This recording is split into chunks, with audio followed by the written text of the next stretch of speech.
So I found a chef yesterday, and his name is Barfly7777. Now, Mr. Barfly here is not a chef of conventional means, and his recipes sort of, border along the edge of insanity. And if you think I'm exaggerating, I'm not. It's not like he makes some wild concoction, like he's like, oh yeah, I cook baboon meat or something. It's not like that. He cooks normal food, but he cooks it in hotel bathtubs and toilets. If you think I'm exaggerating, I'm not. I actually brought a couple of examples to show you guys. And it's crazy to me because I always thought that most hotels had a very strict rule about cooking in the rooms. But imagine that you work at a hotel that doesn't have one of these rules in place, and you literally just have to watch this guy walk through with a brisket knowing what he's about to do. He about to cook that in that toilet. Ugh. Like when I first saw it, I had an intense urge to call some form of law enforcement, like FBI, CIA, the FDA, the NCAA, whoever I had to call. And it said that he hails from Florida, to my great shame. But then there are also reports that he came from LA to Florida, and that's even worse. But imagine my surprise when I go online to find out he has been viewed millions of times. He's known internationally. Like he was on I think it was like the Good Morning Show in Perth, Australia. And let me give you the cliff notes of the interview. Oh, well, how do you feel about the attention you're getting? Well, there's some bad and there's a lot of good too. It's like, oh, well, are you worried about germs? Nah, I'm not worried about germs. Ball out. Like if you see the stuff that this man creates and where he creates it, I don't know how he's still alive. And I have questions. Like if he cooks like this for himself, does he cook like this for other people? This is why I always say you just can't eat at anyone's house. Like I will never darken another stranger's kitchen again after watching this.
For those of you that think it's satire, he actually, he shows himself eating his creations, and it boggles the mind. Like somebody needs to stop this man.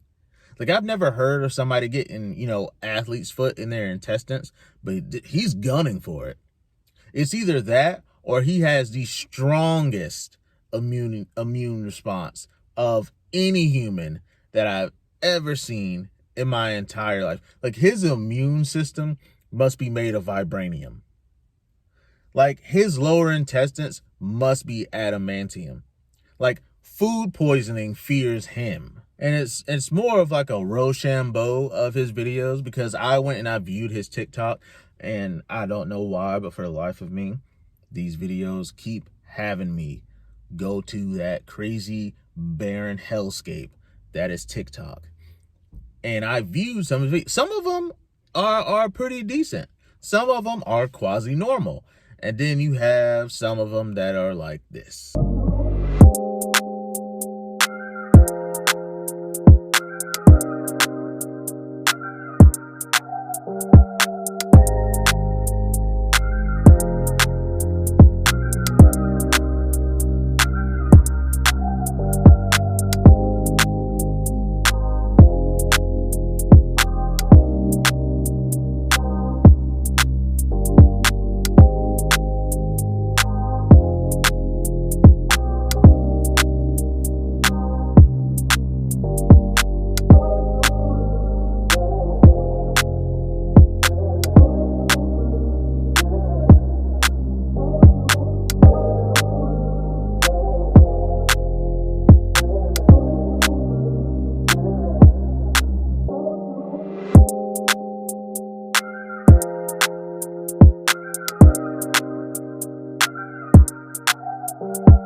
But as for the food that he dumps in the back of a toilet with seasoning, I don't.